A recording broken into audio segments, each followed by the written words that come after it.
الف لام میم صاد۔ اے نبی، یہ کتاب جو تم پر نازل ہوئی ہے اس سے تمہیں تنگ دل نہیں ہونا چاہیے۔ یہ نازل اس لیے ہوئی ہے کہ تم اس کے ذریعے سے لوگوں کو ڈر سناؤ، اور یہ ایمان والوں کے لیے نصیحت ہے۔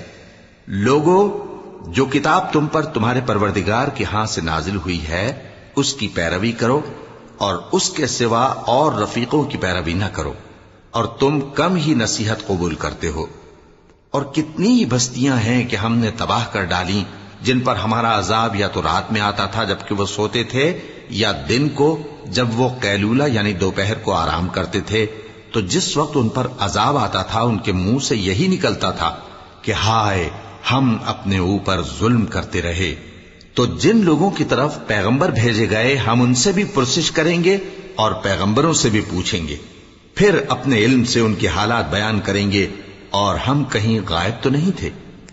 اور اس روز اعمال کا تلنا برحق ہے، تو جن لوگوں کی تولیں بھاری ہوں گی وہ تو کامیاب ہیں، اور جن کی تولیں ہلکی ہوں گی تو یہی لوگ ہیں جنہوں نے اپنے آپ کو خسارے میں ڈالا، اس لیے کہ ہماری آیتوں کے بارے میں بے انصافی کرتے تھے۔